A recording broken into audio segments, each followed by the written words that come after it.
This is Flumbo. Wait, that doesn't sound right. Oh, this is Krupa. Wait, that also doesn't sound right. Banban wasn't always Banban, and I'm here to discuss with you the secrets of our beloved red friend. Banban and the cast each have their own detailed story and personality, and that's what makes Garten of Banban unique. Join me on the first episode of the Banban Chronicles, narrated by me, Ty Coker, the voice actor of Bittergiggle, a series where we dedicate each episode to discussing the history and secrets of a member of the Garten of Banban cast.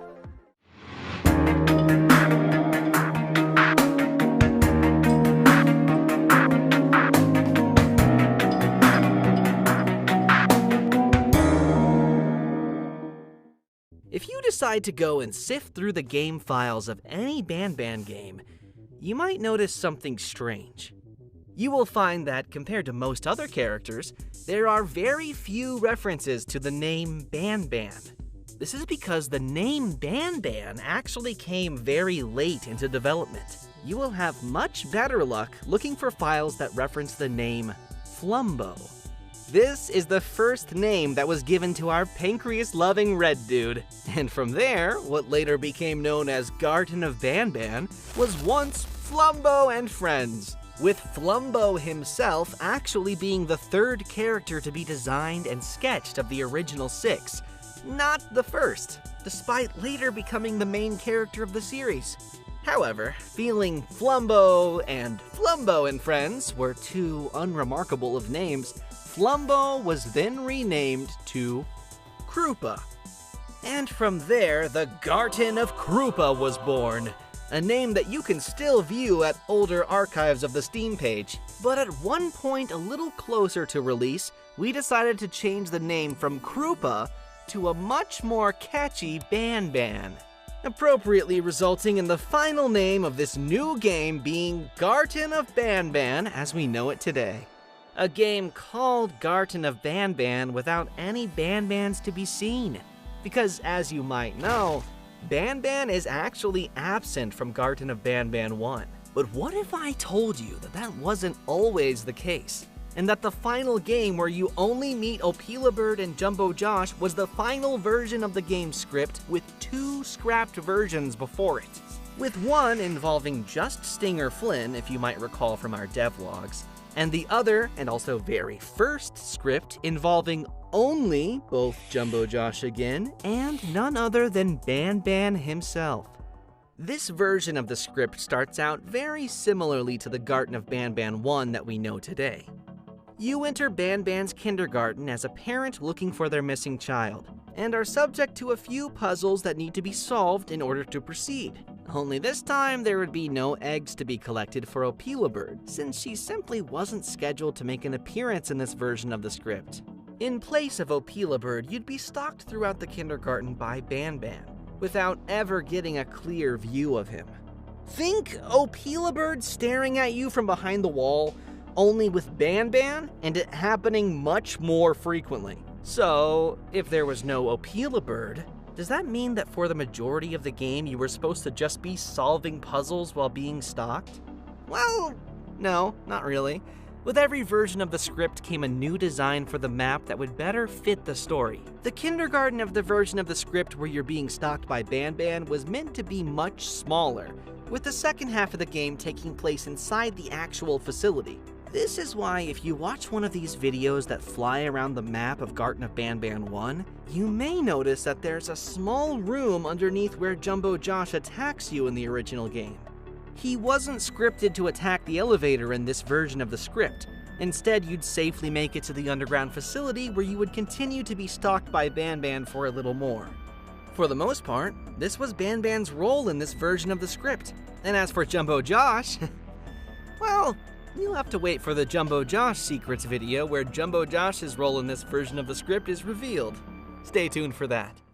Of course, as you may know, this was later changed to making the player first enter the underground facility in Garten of Banban 2. The Euphoric brothers felt that the ending in the final script where you get attacked on the elevator made for a much better cliffhanger. But what do you think? Let us know your thoughts about this version of the script in the comments below. I'm going off script here for a second to say I will actually be looking at the comments about that, so let me know what you think. I'm very curious.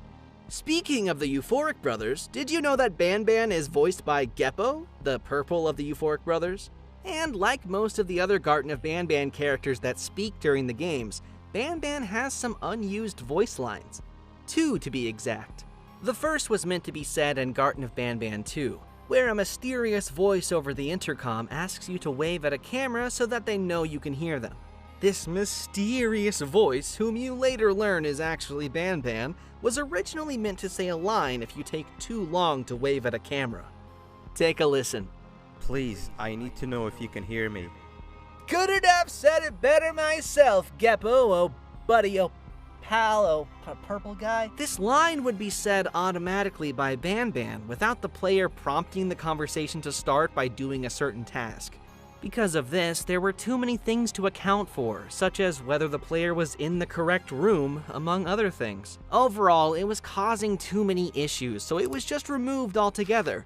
Unlike Banban's second unused voice line, which was not added simply because the developers forgot to.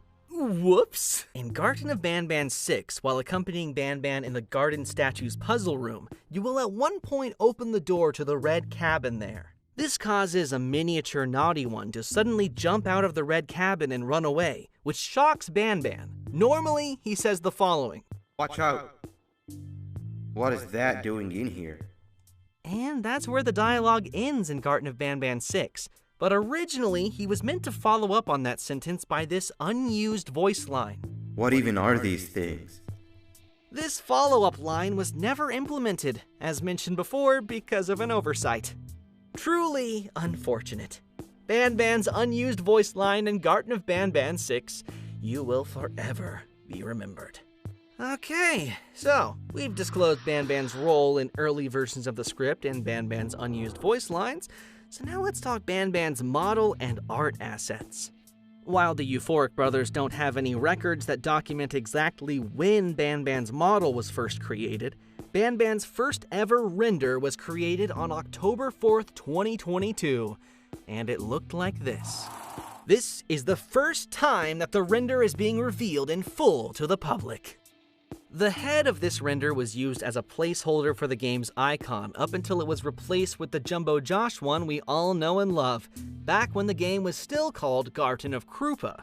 Additionally, this barely textured version of Banban's model actually makes a more important appearance than just being the subject of some secret render.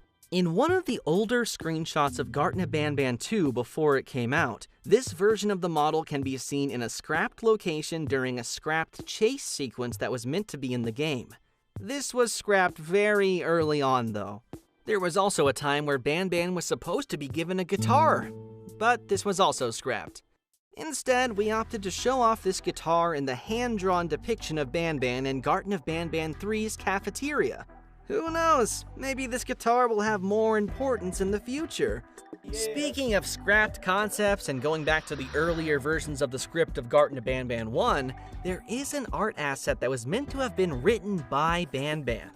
At some point during this early version of the script, you were supposed to come across this ominous message that says, "Turn back," that was written in ketchup. Obviously ketchup. There was also this scissors icon that was meant to be for an item that was part of a scrapped puzzle that involved Banban in Garten of Banban 1. But wait, what's this note? Stay tuned for the next episode of the Banban Chronicles, where the secrets and history of another character will be revealed. Comment down below which character you want to learn more about next, and keep on Banbanning! Banbanning? Is that what people say? Right? That sounds right. I think that's a verb. Banbanning. Hey honey, I'm going banbanning. I'll be back shortly.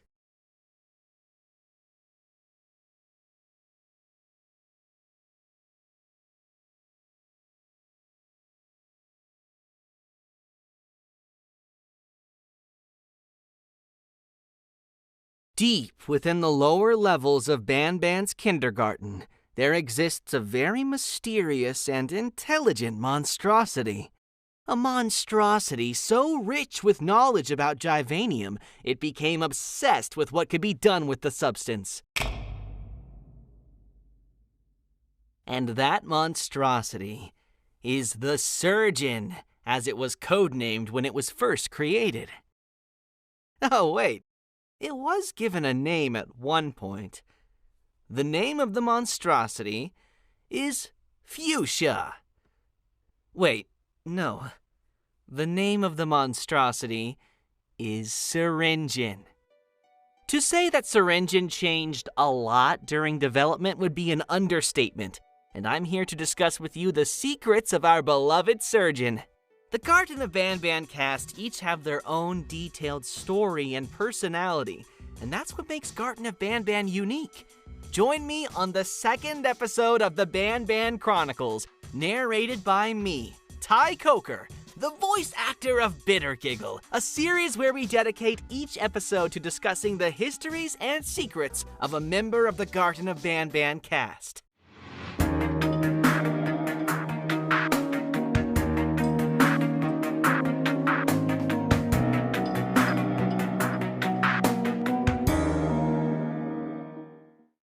Garten of Banban 4 served as the introduction to one of the series' most vital characters yet, where if you completed a set of certain tasks, you would gain access to a secret meeting room with a drawing on the wall depicting a strange figure never seen before. And that figure was Syringin, a four-armed, fuchsia-colored, surgeon-like figure whose name consisted of a portmanteau of the words syringe and surgeon. But what if I told you that Syringin's final appearance is the last of many iterations that came before it, and that he looked very different from when he was first sketched? The first iteration of Syringin was first sketched when the Euphoric brothers were playing cards while drawing concepts in a nearby notebook. Liking what they doodled and thinking they could make something bigger of it, they got to work. The result was what you are currently seeing on screen. This is a recently recovered image of Syringin's first iteration. It was at this point that this new character was codenamed the Surgeon. But something was wrong with it.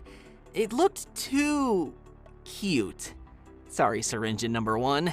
The Surgeon was then given 2 more arms to give it more surgical tools, and the location of the mouth was readjusted, thinking it would make it much more intimidating in its 3D version. One of these surgical tools was originally going to be a knife or a scalpel, which was then replaced with the mechanical grabbing hand, as it didn't make sense to not give him any way of grabbing objects. And also to make this new character stand out more, its color was changed from the light blue it originally had to the final fuchsia color it currently possesses. As a result of this new color, it was temporarily given the name Fuchsia, which the name Syringin was later used as a substitute for. And with that, the Syringin in his 2D form we know today was born, where he later finally debuted in his physical form in Garten of Banban 7, with voice actor Ray O'Hare playing his role, who, as a fun little bonus fact, also played the train conductor in the Euphoric Brothers' other game, Human Apocalypse. But going back to Syringin's 2D form, you might notice something strange that was quickly pointed out by many fans when Syringin's mural was first seen by the public. Take 5 seconds to try and see why Syringin looked off compared to all other wall murals of the franchise. Do you see the problem yet? Huh? Do ya? Huh? That's right. Syringin's eyes were brown, and he was the only one of all other characters that was like this. But rest assured, this has nothing to do with lore.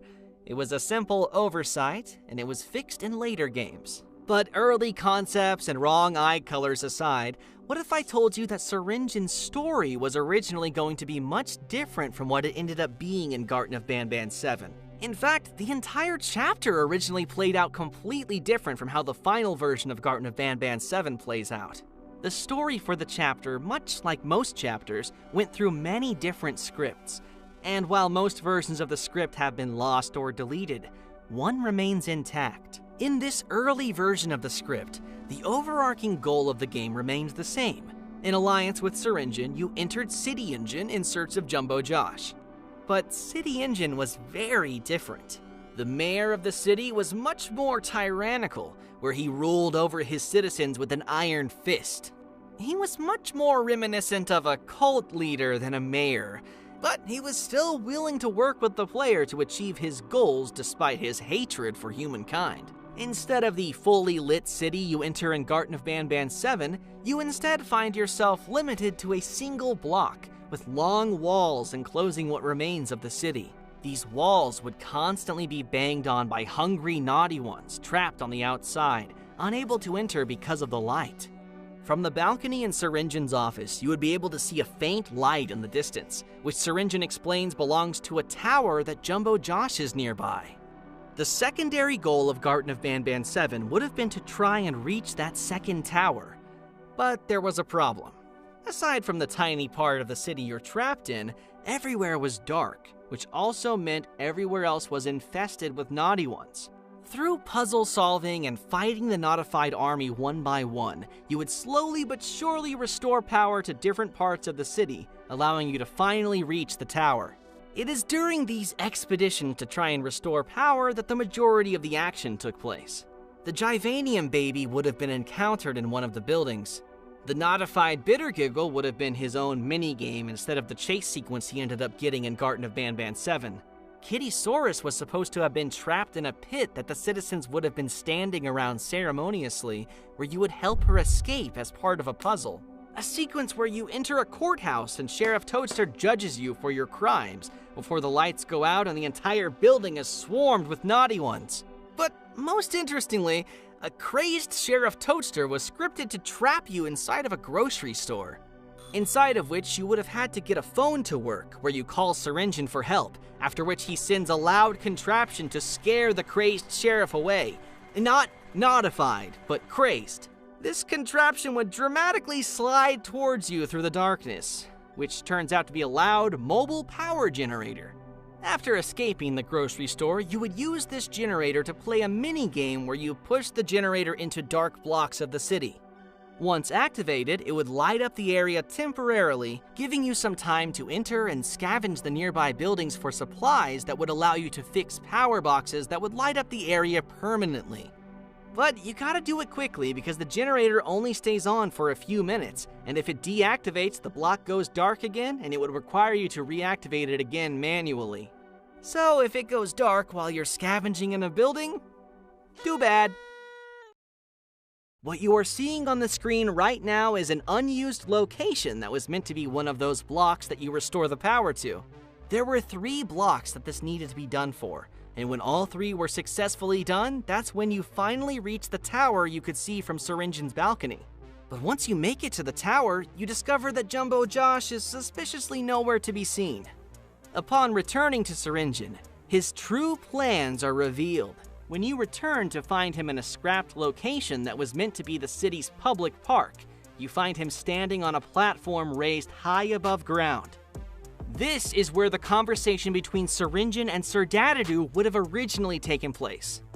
And after tricking and trapping Sir Dadadoo with the scepter piece, he gives a villainous speech explaining how he used you to do the hard part and get enough power delivered to the city to get the machine that's trapping Jumbo Josh to work, before the center of the platform opens and an elevator holding a chained Jumbo Josh is raised from the ground.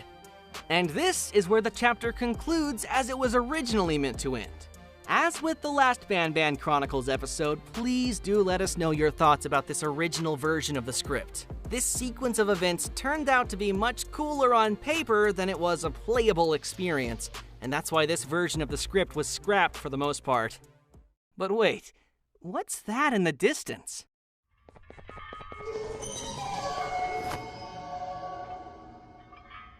Stay tuned for the next episode of the Banban Chronicles, where the secrets and history of another character will be revealed. Comment down below which character you want to learn more about next, and say it with me, keep on Banbanning!